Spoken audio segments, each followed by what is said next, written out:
මම නීතිඥ මහේෂ් ධර්මරත්නම් මේ මාධ්‍ය සාකච්ඡාව ආරම්භ කිරීමට පෙර ආතුව ඔබ සියලු දෙනාටම දැනුම් දිය යුතුයි සාධාරණ සමාජය සඳහා වූ නීතිඥ සංගමය මීට පෙරත් ක්‍රියාකාරී ලෙස මේ රටේ පවතින ප්‍රශ්න සම්බන්ධයෙන් ජනතාවගේ අවධානයට යොමු කළා. ඒ වගේම වෘත්තීයවේදීන්ගේ අවධානයටත් යොමු කළා. කෙසේ වෙතත් ඔබත් මමත් අපි සියලුම දෙනාම දන්නවා අපේ හෘද සාක්ෂියෙන් විමසා සිටියොත් මේ වන විට රටට ඇති වී තිබෙන තත්ත්වය ඒ කිසිම ගැටලුවක් නැහැ. මේ වෙන විට අපේ රට අරාජිකත්වයට පත්වමින් පවතිනවා. ඒ වගේම නීතියේ පාලනය වැනි සංකල්ප හුදු නීති පොතකට සීමා වුණ සංකල්ප බවට පත් වෙලා තියෙනවා. මේ தত্ত্বය මද තව නැත අප තව දුරටත් නිහඬව සිටීම හෝ කංකෙදිරි ගාමින් Facebook සමාජ මාධ්‍ය තුල ප්‍රචාරණය සිදු කිරීම තුලින් පමණක් මේ සියලුම දේ යථා තත්ත්වයට පත් කරන්න බෑ. එම නිසා මම හිතන්නේ අපි මීට වඩා සක්‍රීය ක්‍රියාමාර්ගයක් අනුගමනය කළ යුතුයි මේ ඔබෙත් මගෙත් මේ රට මේ පවතින අගාධයෙන් ගොඩ ගැනීමට. මේකට කිසිදු පක්ෂ ભેදයක් අවශ්‍ය වන්නේ නැහැ. ಜಾති ભેදයක්, ආගම් ભેදයක් අවශ්‍ය වන්නේ නැහැ. ඔබත් අපිත් සියලුම දෙනාම දන්නවා අද මේ වන රටපත් වී තිබෙන තත්ත්වය. රට ක්‍රමයෙන් අගාධයට පත්වමින් පවතිනවා. කිසිවෙකුට කිසිවක් කරගත නොහැකි තත්ත්වයට පත් තිබෙනවා. සියලුම දෙනාගේ සිදු කරන්නේ කංකෙදිරි ගෑමක් පමණයි. එම නිසායි මේ මාධ්‍ය සාකච්ඡාව ආරම්භ කිරීමට පෙර ආතුව මා යම්කිසි හැඳින්වීමක් කළේ අද වර්තමානයේ රටේ පවතින තත්ත්වය ගැන. එසේම මීට පෙරත් අපි සාධාරණ සමාජයක් සඳහා වූ නීති සංගමයේ විසින් අපේ සභාපති නාමල් රාජපක්ෂ නීතිඥ මහතා යටතේ අපි සම්මන්ත්‍රණ කීපයක්ම පැවැත්වුවා. නමුත් පවතින කොවිඩ් වසංගතයේ හේතුවෙන් අපිට අපේ කටයුතු වල යම්කිසි සීමාවක් ඇති කර ගැනීමට සිදු වුණා. රටේ පවතින නිරෝධායන නීතීන්ට අනුකූලව. කෙසේ වෙතත් රටේ අදාළ නිරෝධායන නීතීන් පවතින තත්ත්වයක් තුල පවා ආණ්ඩුව තමන්ගේ අත්නෝමතික ක්‍රියාදාමයන් රටේ පවතින නීතිය කිසිසේත්ම තැකීමකට ලක් නොකර දිගටම පවත්වාගෙන යනවා. එම නිසා සාධාරණ සමාජයක් සඳහා වූ නීති සංගමය ඒකමතිකව තීරණය කළා මේ මාධ්‍ය සාකච්ඡාවක් පවත්වා මේ රටේ පවතින ප්‍රශ්න ගැන ඔබ සියලු දෙනාගේම අවධානයට ලක් කරන්න. විවිධ පැතිකඩ වලින් රට මේ වන විට අගාධයට පත් වෙලා තිබෙනවා. ආර්ථික වේවා, සමාජීය වේවා, නීතිමය වේවා. දේශපාලනික වශයෙන් උත් රට පවතින ඉතාමත් ශෝකනීය තත්වයක. එම නිසා මම මේ මාධ්‍ය සාකච්ඡාව ඉදිරියට ගෙන යාමට මත්තෙන් අපේ ගරු සභාපති නීතිඥ නාමල් රාජපක්ෂ මහතාට මේ රටේ පවතින තත්වය විශ්ලේෂණාත්මකව ඉදිරිපත් කිරීමට ආරාධනා කර සිටිනවා. බොහොම ස්තුතියි. බොහොම ස්තුතියි. මම නීතිඥ නාමල් රාජපක්ෂ සාධාරණ සමාජයක් සඳහා වූ නීතිඥ සංගමේ සභාපති. සුබ සන්ධ්‍යාවක් වේවා මාධ්‍යවේදී හිතවතුනි, ශ්‍රී ලංකාවාසී ජනතාවනි. ලංකා ඉතිහාසයේ මෙතෙක් බිහි වූ අසාර්ථකම පාලකයා බවට ගෝඨාභය රාජපක්ෂ මහතාට පත් වී හමාරයි. ඔහු ගාලු මුවදුර පිටියේ ජනාධිපති ලේකම් කාර්යාලයට වෙලා ඔහු හිතාගෙන ඉන්නවා ඔහු ඊටමත් දක්ෂ පාලකෙක් කියලා. ඊයේ පෙරේදා ඔහු ජනතාව අමතමින් ඕකරු ප්‍රකාශන දිහා බලනකොට ඔහුට තේරෙන්නේ නැහැ.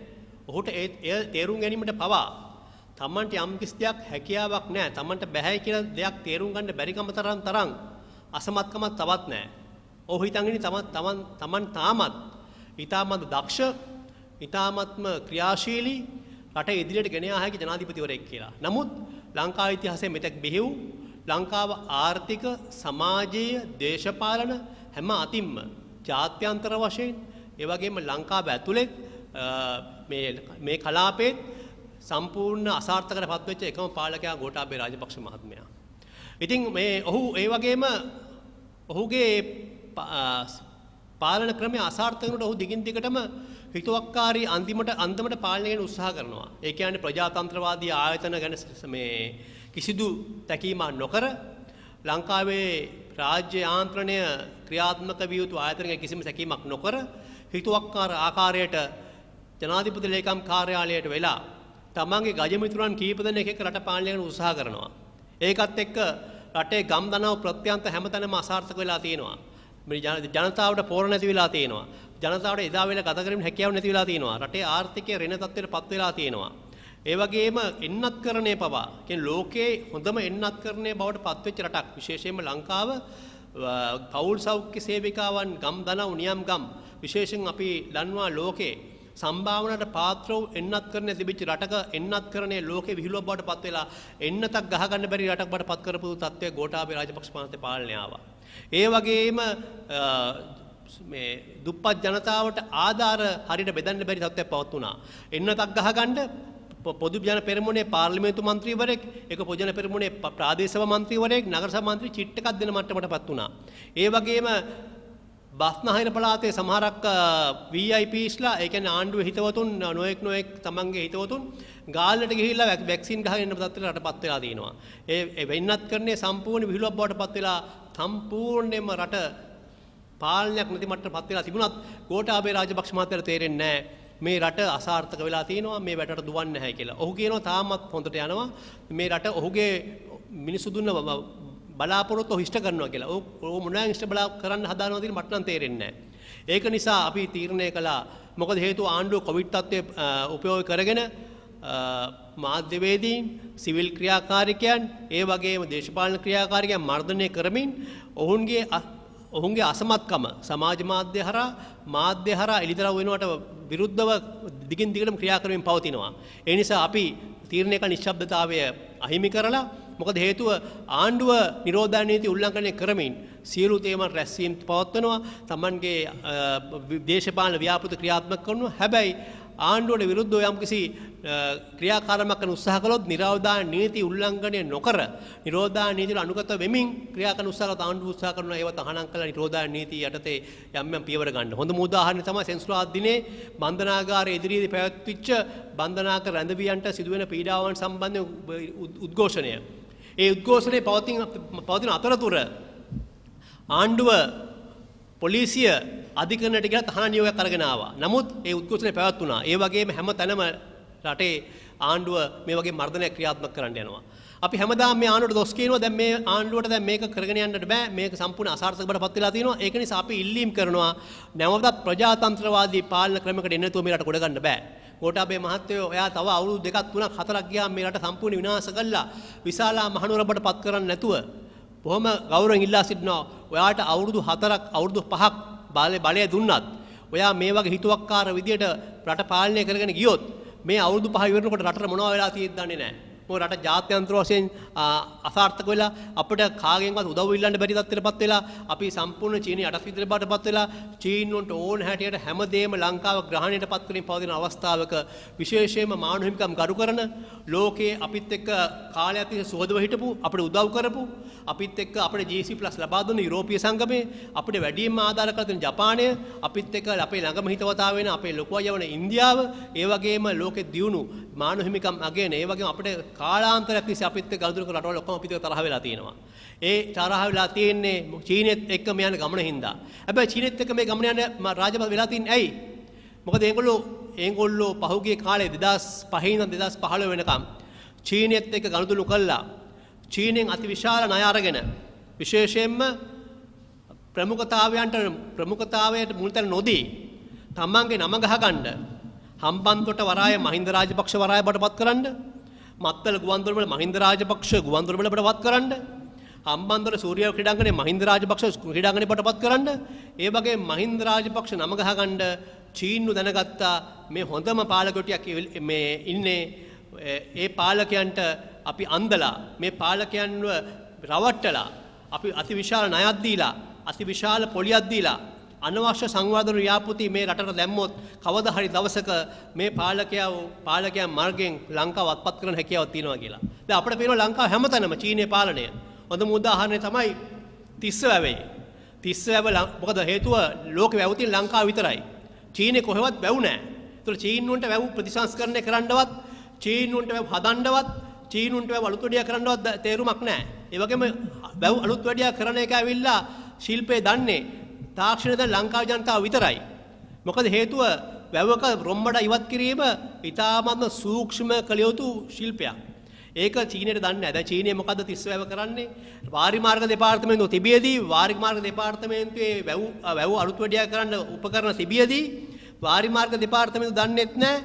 ඒ වගේම ලංකාවේ තියෙන පරණ වැවක් වන වසර 2000කට ආසන්න කාලයක් පරණ වැවක් වන තිස්ස වැව තිස්සවැව පුරාවිද්‍යා දෙපාර්තමේන්තුවෙන් අහන්න නැතුව චීනයේ සමාගමක් සමග අපේ ලංකාවේ ගජ කියන සමාගම කියන්නේ ගජ මිතුරන්ගේ සමාගමක්. ඒ කියන්නේ චමන් රාජපක්ෂගේ කාගේ හරි සමාගමක් ඔය. ඒ ගජ කියන සමාගමත් එක්ක අහුවෙලා වැලි හරනවා. වාරි මාර්ගයේ වැව් ගැන පොඩ්ඩක් හරි ඉගෙන ගන්න කෝටාබේ මහත්තයා දන්නේ නැත්නම් ඒ වගේම චමන් රාජපක්ෂ මහත්තයා වාරි මාර්ගය අමතිකම කළාට කිසි දෙයක් දන්නේ නැහැ කියලා අපි දන්නවා. මොකද ඔයා හිටපු පොලිසියේ නිලධාරියෙක් පමණයි. ඔයාට කිසි දෙයක් දන්නේ නැහැ. ඒ වගේම අපේ ගෝඨාභය මහත්තයාට තව තේරෙන්නේ නැහැ කියලා අපි දන්නවා. ඔයා අන්තිමටම යුද්ධෙත් කළා. යුද්ධෙත් බැරුව ලංකාවෙන් පැනලා ගිහිල්ලා අයියා ජනාධිපතිතුමාම ලංකාවට ආපු එක්කෙනෙන්නේ. ඔයා ලංකාවේ තත්ත්වය මොනවද කියලා දන්නේ නැහැ. ඔයා ඉගෙන ගන්න. මොකද ලෝකෙ වැව් පිළිබඳව තාක්ෂණ අපිට තියෙන්නේ. චීන උනද ඒව ගැන දන්නේ. වැලි හරන්නේ මේ වැව් ප්‍රතිසංස්කරණය වැලි හැරුවට පස්සේ වතුර ඔක්කොම ටික යටට බහිනවා. ඒ වගේ මේක මොකද්ද මේ වාරි සෞභාගය කියලා වැව් 5000ක් හදන්න මේ මොකද්ද මේ මල්ලිලා විසින් අයියලාට දෙන වරදානයක්. කෝටි 5000ක් වෙන් කරලා තිනවා. කෝටි 5000න් කෝටි 500ක් 600ක් අනිවාර්යෙන් මේ පවුලේ උන් ගහ ගන්නවා. ඒක තමයි தત્ත්වේ. ඒක නිසා මේ වාරි සෞභාග්‍ය කියන වැඩේ තනිකරම මේ පවුලේ උන්ට හම්බ කරගන්න වාරි මාර්ග දෙපාර්තමේන්තුවට බාර නොදී තමන් ගජමිතුරු සමාගම් වලින් මේ ගජමිතුරු සමාගම් වලට බාර දීලා කරන වැඩක්. පුරාවිද්‍යා දෙපාර්තමේන්තුවේ කාගේ බාරේද? එයාගේ මල්ලිගේ බාරේ, ජාතික උරුමයේ ප්‍රාමාත්‍යාංශයේ බාරේ, අයියාගේ බාරේ, මල්ලිගේ බාරේ තියෙන එක පිළිබඳව අයියා ක්‍රියාත්මක නොකර පුරාවිද්‍යා දෙපාර්තමේන්තුව ගණන් ගන්න නැතුව එතකොට අයියත් ෆේල්, මල්ලිත් ෆේල්, අයියලා මල්ලිලා ඔක්කොම ෆේල්. එහෙම තියෙද්දි මේ රට කරන්න බලාපොරොත්තු වෙනවා මේගොල්ලෝ. මොකද පුරාවිද්‍යා දෙපාර්තමේන්තුව දැනුම් දෙන්නේ නැතුව, ඒ වගේම වාරි මාර්ග දෙපාර්තමේන්තුව දැනුම් දෙන්නේ නැතුව මේ මොකද්ද මේ කරන ජාවාරම? චීනුව මේ ලංකාවේ හැමතැනම අල්පත් කරගෙන යනවා. ඒක තමයි රාජපක්ෂලාට චීනුන් ගැලවෙන්න හැකියාවක් නැහැ. මොකද හේතුව අපි දන්නවා 2015 ජනාධිපති වුණ වෙලාවේ චීනු මහින්ද රාජපක්ෂගේ ජනාධිපතිවරණ මේ ප්‍රචාරක ව්‍යාපාරේ ඩොලර් මිලියන ගණක් නිකන් දුන්නා කියලා කියනවා. ඒ වගේම ලංකාවේ නොයෙක් ක්‍රියාපති වලට ණයට අමතරව චීන රජයෙන් යම් වරදන වරප්‍රසාද ලබා දීලා තියෙනවා. විශේෂයෙන් පෝර්ට් සිටි සම්බන්ධයෙන් නොයෙකුත් පුද්ගලයින්ට මේ පවුලේ කණ්ඩායම් වලට වරදන ලබා දීලා තියෙනවා. ඒකත් එක්ක තමයි මේ චීනය මේ ලංකාව මේවා ග්‍රහණයට නතු කරගත්තේ. ඒකත් එක්ක අපේ ලංකාවට වෙලා තියෙන්නේ මොකද්ද? ලංකාව සම්පූර්ණයෙන්ම භූදේශපාලන වශයෙන් අතරමං වෙලා ලංකාව ලෝකේ සියලුම ලංකාව ලෝකේ සියලුම බලගතු රාජ්‍යයන් අතරින් තනි වෙලා කොන් වෙලා ලංකාව දැන් මේ ගොඩ එන්න බැරි මට්ටමකට හිර කරලා තියෙනවා මේ චීනෙත් එක්ක ගනුදෙනුවත් එක්ක. ඒක නිසා විශේෂයෙන්ම ඇමරිකාව, ඉන්දියාව, ඕස්ට්‍රේලියාව, ජපානය, ඒ වගේම යුරෝපා කොමිසම කඳුළු බැඳලා තියෙනවා මේ ලංකාවේ චීන වැඩපිළිවෙලත් එක්ක. විශේෂයෙන්ම ඉන්දියාව කඩිනමින් ඇමරිකාවෙන් ඩ්‍රෝන යාත්‍රා ලබා ගැනීමක් කළා මේ ලංකාවේ චීන ක්‍රියාකාරකම් පිළිබඳව පරීක්ෂා කරන්න. ඩොලර් බිලියන ගාණක් වියදම් කළා. ඒගොල්ලෝ ඒ වගේම ඉන්දියාවේ නාවිකාංශ ප්‍රධානී ප්‍රකාශයක් කළා. අපි බලන් ඉන්නවා මේ චීනයේ හැසිරීම සම්බන්ධයෙන්. ඒ වගේම අපි දැක්කා ඒ හම්බන්තොට තිස්සවැවේ හමුදා නිලධාරීන් ඉඳගෙන මේ වැඩේ කරන්නේ. ඒ නිසා ලංකාව සම්පූර්ණ මිලිටරි ආක්‍රමණයකට යොමු කරලා ඉවරයි. මොකද හේතුව මං හිතන්නේ මේගොල්ලෝ ක්‍රමක්‍රමයෙන් මේ දැන් අපි දැක්කා ඊයේ ගොවියෝ පාට බහැලා ඉන්නවා. අති විශාල ජනතාව ගොවියෝ පහට බහැලා ඉන්නවා. මං හිතන්නේ මේගොල්ලෝ මේ ගොවියෝ පාට බහැලා ගොවියෝ ආක්‍රමණය කරන එන වෙලාවල් වලට මේ චීන මිලිටරි පාවිච්චි කළා, ලංකාවේ මිලිටරියක් පාවිච්චි කළා. මං හිතන්නේ මේ මර්ධනය කරන්න හදන සූදානම තමයි තියෙන්නේ. ඒක නිසා තමයි චීන මිලිටරිය කොච්චර ලංකාවට පොඩ බැස්සත් ඒගොල්ලෝ ඒ ගැන කතාවක්වත් කරන්නේ නැත්තේ. ඒගොල්ලෝ කියන්නේ දැන් මේක ඕවරෝල් කිට් එකක් කියලා. අපි ආණ්ඩුවට කියනවා ඔක ඕවරෝල් කිට් එකක් නෙමේ.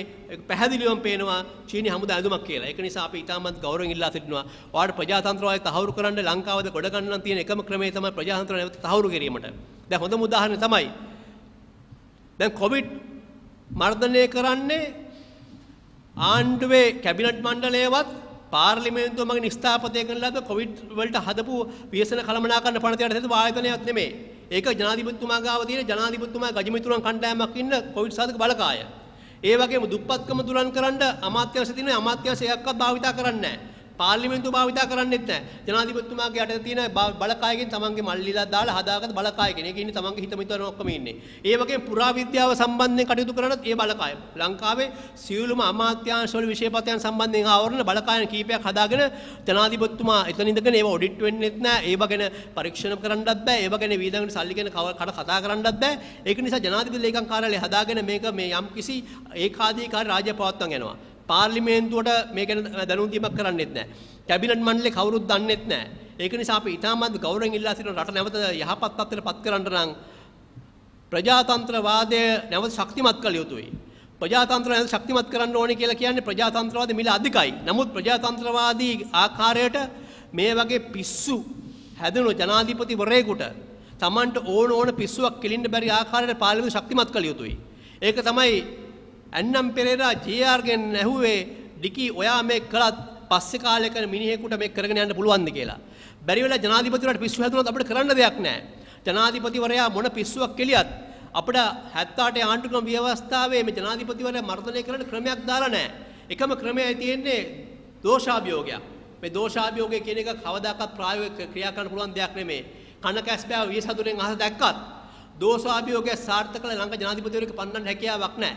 ඒක නිසා අපි ලංකාව දැන් අපි හැමදාම විවේචනය කරනවා විතරක් නෙමෙයි අපි කියනවා ලංකාව නැවත ලෝකේ ගරු කරන මේ තියෙන ආර්ථික ප්‍රශ්න වලින් සමාජීය ප්‍රශ්න වලින් මේ වගේම සංස්කෘතික ප්‍රශ්න වලින් ඒ වගේම ජාතික ආරක්ෂාව ස්ථාවර කරන්න නම් ලංකාව ගත යුතු පියවර කීපයක් තියෙනවා. විශේෂයෙන් ප්‍රජාතන්ත්‍රය ශක්තිමත් කරන්න ඕනේ. පාර්ලිමේන්තුව ශක්තිමත් කරන්න ඕනේ. පාර්ලිමේන්තුව හදන්න අපි කොච්චර වියදම් කරලා තියෙනවද? මම සංඛ්‍යාලයක වගේ කියන්න 2004 පාර්ලිමේන්තු මැතිවරණයට මිලියන 865ක් වියදම් වෙලා තියෙනවා. ඊට පස්සේ බිලියන 2010 පාර්ලිමේන්තු මැතිවරණ බිලියන 1.9ක් වියදම් වෙලා තියෙනවා. ඊට පස්සේ පාර්ලිමේන්තු 2015 පාර්ලිමේන්තු මැතිවරණ බිලියන 2.975ක් වියදම් වෙලා තියෙනවා. එතකොට 2004 එක පාර්ලිමේන්තු මන්ත්‍රීවරයෙක් හදන්න රුපියල් 38,46,730 එක පාර්ලිමේන්තු මන්ත්‍රීවරයෙක් හදන්න 2010 දී එක පාර්ලිමේන්තු මන්ත්‍රීවරයෙක් හදන්න රුපියල් 86,83,000ක් වියදම් වෙලා තියෙනවා. 2015 දී එක පාර්ලිමේන්තු මන්ත්‍රීවරයෙක් හදන්න රුපියල් බිලියන 132ක් ඒ කියන්නේ කෝටි 1,32 ලක්ෂ එක මන්ත්‍රීවරයෙක් හදන්න. එතකොට මන්ත්‍රීවරු 225 හදන්න පාර්ලිමේන්තු මැතිවරණයේ ඡන්දේ පවත්වලා එක മന്ത്രിවරයෙක් හදන්න 1,32,23,000ක් කියලා තියෙනවා. එතකොට එක മന്ത്രിවරයෙක් එතකොට ඒ 225 හදන්න එච්චර වියදමක් කියලා තියෙනවා. හැබැයි ඒකෙන් ගන්න ප්‍රයෝජනේ මොකද්ද? മന്ത്രിවරු 225 ගෙන් කිසි දෙයක් අහන්නේ ඒ മന്ത്രിවරු 225 නියෝජන කැබිනට් එකේ කිසි දෙයක් අහන්නේ. ඒත් එහෙමනම් ජනාධිපතිතුමා හිතුවක්කාර පාලනයක් අරන් යනවා නම් පාර්ලිමේන්තුවක් ඕනේ ඒ මුදල අපිට ඉතුරු වෙනවා. ඒක නිසා අපි කියන්නේ පාර්ලිමේන්තු ප්‍රජා ශක්තිමත් කරලා මේ රට නැවතත් නීතිය ක්‍රියාත්මක කරන නීතියේ ස්වාධිපත්‍ය ක්‍රියාත් රටබට පත් කරන්න. ඒක නිසා ප්‍රධාන වශයෙන් අපි කාරණා කීපයක් ඉල්ලුම් කරන ජනාධිපතිතුමාගෙන් මේවා ඉටු කළොත් තමයි මේ රටට නැවතත් අපේ රටේ තියෙන සෞභාග්‍යය අපි අතීතයේ තිබිච්ච තත්ත්වය ඒ වගේම අපි නිදහසට පෙර තිබිච්ච මේ අපේ පෙර රජවරු හිටපු තත්ත්වයට පත් වෙන්න හැකියාව තියෙන්නේ ප්‍රජාතන්ත්‍රය ශක්තිමත් කළා මේ පහළ ක්‍රියාවලින් කරන්න. පළවෙනි එක තමයි ව්‍යවස්ථාවේ බැඳීම් වලට යටත් වීම සහ ජනතාවගේ අනාගතයට අහිත කරන ලෙස ආණ්ඩුක්‍රම ව්‍යවස්ථාව සංශෝධනය කිරීමට අකමැති වීම. ඒ කියන්නේ විශ්ව සංශෝධනයෙන් කාටද ප්‍රයෝජන උනේ? ලංකාවේ 78 ව්‍යවස්ථාව ඉඳලා ගෙනාපු හැම ව්‍යවස්ථා සංශෝධනයක්ම 13, 17, 19 ඇරෙන්න හැම එකක්ම ජනතාවගේ අනාගතයට අහිත කරේවා. විශ්ව සංශෝධනයෙන් අපේ අනාගත අහිත කරයි. ප්‍රජාතන්ත්‍රවාදයේ ශක්තිමත් උනේ නැහැ. ස්වාධීන කොමිස භාවච වුණා. දෙවෙනි කාරණේ අපි ඉල්ලීම් කරන්නේ මේ රට නැවතත් හොඳ රටක් බවට පත් කරන්න නම් අසාධාරණ සහ ආයුධ සහගත මිලිටරිකරණය සහ පොලිස් බලතල භාවිතා කිරීමකින් තොරව ශුද්ධ වූ ප්‍රජාතන්ත්‍රවාදී මූලධර්ම ආරක්ෂා කිරීම ප්‍රජාතන්ත්‍රවාදී අයිතිවාසිකම් හා නිදහස සාධිකරණය කරන්න ඕනේ. දැන් මිලිටරිකරණය තියෙන්නේ හැමදැනටම ශවේන්ද්‍ර සිල්වා. දැන් අපි දැක්කා ඊයේ පෙරේද අලිපටියෙක් පහුගිය කාලේ 2005 ඉස්සරහ අපි දැක්කා අලිපටව ජාවාරම ගෝඨාභය ගෙදර අලිපටිය හිටියා මැජිස්ට්‍රේට්ලා ගෙදර අලිපටිය හිටියා ඔක්කොම අර ගෙදර බෙන්ස් කාර් එකක් තියනා වගේ තමන්ගේ මහාන් තත්ත්වකම් පෙන්වන්න තමන්ගේ මහේශකත්වය පෙන්වන්න අලිපටිය ගෙදර ගිහලා තියා ගන්නවා. ඒ අලිපටිය තියාගැනීමේ සංස්කෘතිය 2005 පස්සේ ඉවර වුණා. නමුත් ආප පටන් ගන්න තියෙනවා ඊයේ පෙරේදා හමුදාවේ මේ කණ්ඩායමක් ගිහිල්ලා අලිපටිය කුස්සන් යනකොට වනජීවි නිලධාරීන් විරුද්ධ වෙලා තියෙනවා. ඒ වනජීවි නිලධාරීන් කන පැලෙන්න ගහනවා කියලා තියෙනවා. නමුත් දැන් ඊට පස්සේ මේ ජනරල්වරයා ගිහිල්ලා පැමිණිල්ලක් දාලා තියෙනවා මටත් බැන්න කියලා. නමුත් අපි දන්නවා අන්තිමටම වනජීවි නිලධාරියා වර්ධිකාරයෙක් වෙයි, හමුදා නිලධාරියා නිදොස් වෙයි. ඕකයි රටේ තත්ත්වය. මොකද හේතුව මිලිටරිකරණය. හැමතැනටම හමුදාව. හැබැයි හමුදාවත් මේ වැඩේ කළා කොවිඩ් නාගත්තා. හැමදේම නාගෙන තියෙන්නේ. ඒක නිසා මිලිටරිකරණ අතාරින්න. මිලිටරිකරණයත් එක්ක තමයි GSP+ අපිට අහෝසි වුණේ. GSP+ අප අහසි වෙලා රට ඉතාමත්ම ආර්ථික වශයෙන් මේ ඉන්න තැනින් තවත් ඛේදවාචපත් වෙලා තියෙන අවස්ථාවක්. මේක නිසා අපි ඉතාමත් ගෞරවයෙන් ඉල්ලනවා මේ මිලිටරිකරණය වහාම නවත්තන්න, පොලිස් රාජ්‍යයකට එනක නවත්තන්න. තුන්වෙනි කාර්යය තමයි සමානාත්මතාවය මූල ධර්මයන්ට බැඳමින් ජාතික සම්පත් බෙදා ගැනීමට සියලු පුරවැසියන්ගේ සමානාත්මතාවය අයිති වෙලි ගැනීම. දැන් සම්පූර්ණ සියලු සම්පත් රාජපක්ෂවරුන්ගේ අතේ. කිසිදු අමාත්‍යාංශයකට අනිකුත් අයගේ අමාත්‍යාංශවල සම්පත් නැහැ. සියලු අමාත්‍යාංශ ගෝඨාභය ගාව තියාගෙන ඉන්නවා. නාමල්ගේකට දීලා තිනවා, චමල්ට දීලා තිනවා, මහින්ද රාජපක්ෂට දීලා තිනවා. ඒ වගේම ඒ අමාත්‍යාංශ වලට දෙන්න බැරි ඒවා ටික බැසිල්ගේ කාර්ය බලකාවට දීලා තිනවා. ඇමතිවරුන් එක්කවත් බලය බෙදා ගන්න කැමති නැති. පොහොට්ටු ඇමතිවරුන් එක්කවත් බලය බෙදා ගන්න බැරි කැමති නැති රාජපක්ෂවරු කොහොමද රටේ ජනතාවත් එක්ක බලය බෙදා ගන්න, සම්පත් බෙදා ගන්න. ඒක නිසා මේ සම්පත් බෙදා ගැනීම සාධාරණීකරණය කරන තාක්කල් ලංකාවට නිසි ප්‍රජාතන්ත්‍රවාදයක් ගෙන එන්න හැකියාවක් නැහැ. ඊට පස්සේ සමාජ බඩරහිත කොටස් වලට, සුළු ජන වාර්ගිකයන්ට, ඒ වගේම ආන්තික පිරිස් වලට අපේක්ෂාව හඳුනා ගනිමින් මේ සමගිය එකඟත්වයේ වාර්ගික ආගමික අයිතීන් නිදහස සඳහා පුරවැසියන්ගේ අයිතිවාසිකම් තහවුරු කරන්න ඕනේ. ඒව තහවුරු නොකර අපිට ඉදිරියට යන්න බෑ. මේ ලංකාව මේ පාලන හිතුවක්කාර පද්ධති දෙකටම ඉදිරියට යන්න හැකියාවක් නැහැ. ඒක නිසා අපි ගෞරවයෙන් ඉල්ලනවා. අපි හැමදා විවේචනය කළ ඇති මේ தත්ත්වයේ තේරුම් අරගෙන මේ නැවත ප්‍රජාතන්ත්‍රවාදී ව්‍යවස්ථාවක් සාතික කරමින් පාර්ලිමේන්තුවට, අධිකරණයට, විධායකයේ තැන, පාර්ලිමේන්තු තැන, අධිකරණයේ තැන තියාගෙන මේ රට නිසි මාර්ගයකට ගෙනිච්ච නැත්නම් මේ රට ලෝකේ ඉතාමත් අවාසනාවන්ත තත්ත්වයකටපත් වෙලා දැන් ඉවරයි. දැන්ටම ඉවරයි. තව රටවල් දෙකක තත්ත්වය තමයි තියෙන්නේ ඉදිරියෙන් අපිට ඉදිරියෙන් ඉන්නේ. ඒ රටවල් දෙකක් ඉතාමත්ම ඉක්මනින් අපි මේ රටවල් දෙකක් පහු කරගෙන පහළට එයි. ඊට පස්සේ ලෝකේ තියෙන ඉතාමත්ම බංකොලොත් බාටපත් රට බඩ ළඟදීම මේ රාජපක්ෂ පාලනේ තවත් මාස කිහිපයක් ගියොත් ඒක අනිවාර්යෙන් සිදු වෙනවා. මේ කොච්චර තිබුණත් මේ මෙච්චර ප්‍රශ්න තිබුණත් රාජපක්ෂවරු තාමත් ප්‍රමුඛතාවය දෙන්නේ ඒගොල්ලේ ප්‍රතිරූප පුම්බාගෙන වැඩවලට පමණයි. ඒක නිසා මේ தත්ත්වය අපි දිගින් දිගට පැහැදිලි කරනවා.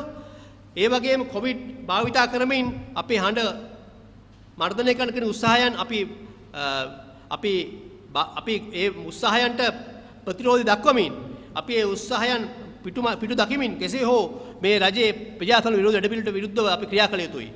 ඒ වගේම නීති ආධිපත්‍ය සුරකීම මහා කළ යුතුයි. මොකද හේතුව නීති ආධිපත්‍ය සුරකීම පිළිබඳව තමයි අපේ ජාත්‍යන්තරව වැඩිම අප්‍රසාදයපත් වෙලා තියෙන්නේ. විශේෂයෙන්ම ශානි අපේසේකරගේ අත්අඩංගුවට ගැනීම ඉතාමත් අන්තනෝමතික කිසිදු පදනමක් නොමැතිව කළා කියන. ඒ වගේම හිස්බුල්ලා අත්අඩංගුවට ගැනීම, ඒ වගේම අසාසාරික අත්අඩංගුවට ගැනීම, ඒ වගේම රිෂාඩ් බදු අත්අඩංගුවට ගැනීම ඉතාමත් නින්දිත ලෙස අන්තනෝමතික ලෙස කරන ක්‍රියාවක් බව ජාත්‍යන්තර ප්‍රකාශ කරනවා. ඇයි අපි ජාත්‍යන්තර අපේ මේ නායකයන්ට විශේෂයෙන් මෛත්‍රීපාල සිරිසේන මහත්තයා 2015 බලයට පත් කළාට පස්සේ නොබෙල් තෑග ගන්න තත්ත්වයට පත් කරපු නායකයෙක්. නමුත් අන්තිමට එයත් වෙන මාර්ගයකට ගියා. ඒ නිසා අපි හැම නායකයම ජාත්‍යන්තර කීර්තියට පත් වෙන්න තියෙද්දි මේ බැදිවල ගිහිලා විනාශ වෙනවා. ඒක නිසා අපි ඉල්ලා සිටිනවා සාධාරණ සමාජ නීතිඥයෝ වශයෙන් අපිට ආණ්ඩු කණ්ඩෝමනා නැහැ. මේ රට නිසි තැනකට ගේන්න නම් ප්‍රජාතන්ත්‍රවාදී ශක්තිමත් කරන්න ඕනේ හිතුවක්කාර පාලනයකින්. මොකද ලංකාව කියන්නේ ලෝකයේ තියෙන ඉතාත් කුඩා රටක්. ඒ වගේම අපේ ආර්ථික කුඩා ආර්ථිකයක්. ඒ වගේම අපිට බලපෑම් කරන රටවල් රාශියක් ඉන්නවා. ඒක නිසා අපි ඕගොල්ලෝ හිතනවා නම් මේ ලංකාව ඇතුලේ ලෝකෙ තියෙනවා කියලා ඒක බොරුවක්. මේක ලෝකෙ ඇතුලේදී ලංකාව තියෙන ඉතාමත් කුඩා රාජ්‍යයක්. ඒක නිසා අපි ඉතාමත් ගෞරවයෙන් ඉල්ලා සිටිනවා මේ ප්‍රජාතන්ත්‍ර විරෝධී වැඩපිළිවෙල අහෝසි කළා. දැන්වත් සාකච්ඡා කරලා දැන්වත් හැමෝම එකඟ කරගෙන පාර්ලිමේන්තුව ශක්තිමත් කළා, කැබිනට් මණ්ඩලය ශක්තිමත් කළා මේ වැඩපිළිවෙල ඉදිරියට ගෙන ගියොත්. මොකද හේතුව වේදම් කරන හැම සතයක්ම විගණනය වෙන්න ඕනේ. වේදම් කරන හැම සතයක්ම ජනතාවගේ මුදල් පිළට වගකීමක් තියෙන්න ඕනේ. ඒ කිසි වගකීමක් නැතුව කාර්යසාධක බලකාහාරා ඔහේ වේදම් කරනවා, ණය ගන්නවා, මේ රට බංකොලොත් බවට පත් කරලා තියෙනවා. මේ රට බංකොලොත් බවට පත් කිරීමේ ප්‍රධාන හේතු කාරකා උනේ ගෝඨාභය මහත්තයෝ, ඔයාගේ අයියා මහින්ද රාජපක්ෂ මහත්මයා. ඒක නිසා තමන්ට මේ වගකීම බේරෙන්න බෑ. තවදුරටත් මේ චීනෙන් බලාපොරොත්තු ණය වෙබි මේ රට සංවර්ධනය කරන්න හැකියාවක් නැහැ. ඒක නිසා මේ ජාත්‍යන්තර ප්‍රසාද දිනා ගනිමින් අපේ ණය ව්‍යුහය නැවත සමාලෝචනය කරගෙන ජාත්‍යන්තර මූල්‍යාධ මුදල එක්ක කළමනාකරණය කරගනිමින්, ඒ වගේම දියුණු යුරෝපීය රාජ්‍යයන්, දියුණු ඇමරිකාව, දියුණු බටහිර රාජ්‍යයන්, ජපානය, ඉන්දියාව වගේ රාජ්‍යයන් එක ණය කළමනාකරණය කරගනිමින්, ණය ප්‍රතිව්‍යුහගත කරගනිමින් අපිට යම්කිසි කාලයක් ප්‍රජාතන්ත්‍රවාද තහවුරු කරලා අපිට ලබා දෙන්න වුන් සූදානම්. ඒක නිසා ඒ தත්ත්වය උදා කරලා මිසක් ලංකාවට බේරීමක් නැහැ. ඒක නිසා ඉතාමත් ගෞරවයෙන් ඉල්ලන්නේ නැවත රටේ ජනතාව වශයෙන් අපිට ආණ්ඩු මාරුවක්වත් අපිට වෙනත් කිසිවක් අවශ්‍යතාවයක් නැහැ. මොකද අපි බලුවා අපිට ආණ්ඩු මාරු කීපයක් වුණා. නමුත් රටේ ජනතාවට ප්‍රජාතන්ත්‍රවාදය ඒ වගේම නීති ආධිපත්‍ය ශක්තිමත් වුණේ නැහැ. ඒක නිසා අපිට අවශ්‍ය ප්‍රජාතන්ත්‍ර නීති ආධිපත්‍ය ශක්තිමත් කරලා කවුරු හරි රට නිසි මාර්ගයෙන් ගෙන යාම පමණයි. ඒක නිසා අපි නැවත ඉල්ලා සිටින්නේ ප්‍රජාතන්ත්‍රවාදය තහවුරු කරන්න කියලා මිසක් අපි මේ ඔය ශවින්ද්‍ර සිල්වා දාගෙන හැමතැනම වැඩ කරගෙන හමුදා කරන්නට යන එකට අපි සම්පූර්ණ විරුද්ධයි. ඒ කරලත් අපේ කොවිඩ් සම්පූර්ණ අසාර්ථක වෙලා තියෙනවා. ලංකාව අද කොවිඩ් පාලනය අතින් අසාර්ථක රටකටපත් වෙලා තියෙනවා. මේ පොඩි දූපත බැරි වුණා ශවින්ද්‍ර සිල්වාට බේරගන්න. මේ ඒගොල්ලන්ගේ කයිවාරුවට විතරයි හැමදාම දිනෙන් දින කොවිඩ් රෝගීන් වැඩි වෙනවා. ඒ වගේම අද කොවිඩ් එක අපිට ජීවත් වෙලා තියෙන නමුත් අපි දිනු රටවල හැම එකම එන්නත් කරන්නේ කළා. කොවිඩ් වලින් තොර රටවල් වලට පත් කරලා තිනවා. නව ශ්‍රීලන්තය. ඒ වගේම රටවල් කීපයක්ම අද වෙනකොට කොවිඩ් වලින් තොර රටවල් බවට පත් වෙලා තියෙනවා. නමුත් අපිට කියන්නේ කොවිඩ් එක ඉන්න කියලා. කොවිඩ් එක ඉන්න ජීවත් වෙන්න හැකියාවක් නැහැ. ඒක නිසා එන්නත් කරන්නේ තාම ලංකාවේ ලබා දීලා තියෙන ඉතාම සුළු සංඛ්‍යාවට පමණයි. ඒක නිසා මේ තත්ත්වය බොහොම ඛේදජනක තත්ත්වයක්. ඒක නිසා අපි ඉතාමත් ගෞරවයෙන් ඉල්ලා සිටිනවා මේ ප්‍රජාතන්ත්‍ර වැඩපිළිවෙල විරෝධී වැඩපිළිවෙල නතර කරලා නැවත සාකච්ඡා කරලා ප්‍රජාතන්ත්‍රවාදය ගෙන දිහාට අරන් ගියොත් ඔබට සාර්ථක ජනාධිපතිවරයෙක් වෙන්න පුළුවන්. නැත්නම් ඔබ ඉතිහාසයේ අසාර්ථකම ඉතිහාසයේ කුණුකුවේට යන සමහරක් වෙලාවට මිනිසුන් විසින් පන්නාදමලා ජනාධිපතිවරයෙක් බවට පත්වන්න හැකියාවක් තියෙනවා. මොකද ඊ අපි දැක්ක ගොබියෝ කියනවා අපි හෙට කොළඹට එනවා කියලා. මොකද හේතුව විශේෂයෙන්ම ඔය කාබනික කෘෂිකර්මය පිළිබඳව ලෝකේ ඊටාමත්ම 1940 ගණන් වල ඉඳන් කාබනික කෘෂිකර්මයේ රටවල් වල පවා තාමත් කරන්න පුළුවන් වෙලා තියෙන 10%යි කාබනික කෘෂිකර්මය. කාබනික කෘෂිකර්ම බට රටපත් කරන අඩු ගානේ අවුරුදු 20ක්වත් යනවා.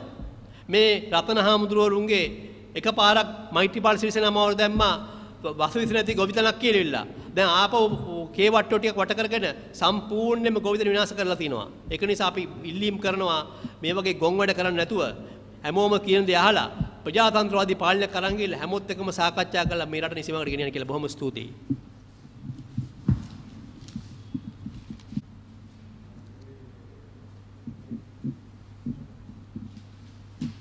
Good afternoon to all. I am Zainul Lutufi, attorney at law for National Movement of Social Justice. And I need not to say anything after our friend, learned friend, Mr. Namal Rajapaksa has said everything. And he need not touch only a certain portion of weakness of this ruling of the government. That means that Duminda Silva's removing that he some that Duminda Silva's activities of Duminda Silva, he was some that his death sentence was removed and he was released from the power. That is something, all these criminal activities and all. It is very absurd and very laughing. Entire international people are laughing at this activities of his Duminda Silva's matter, because this. Any small countries, they have their own constitution. They have to follow this constitution. The constitution means in a democratic country, the constitution says there is an independent judiciary and the legislative independency, and there are so many social justice. And with all these things, we have nothing to see in Sri Lanka. What's happening in Sri Lanka? Only thing is Rajapaksa families rule. Rajapaksa family, whatever things Rajapaksas, they do arbitrarily. They take all the decisions. Even the Duminda Silva's releasing of Duminda Silva's matter is also in the constitution is covered. It says section 34, article of 34 specially says there are certain, he has his own discretionary power to give the pardon to all these, even the death sentence. But on the other hand, the article 34 subsection 1, it says particularly, very clearly it says he has to follow certain rules and all. He has to ask the trial judge, the reports of the trial judge. And again, he has to ask from the Court of Appeal judges and Supreme Court judges. And thereafter, he has to refer from the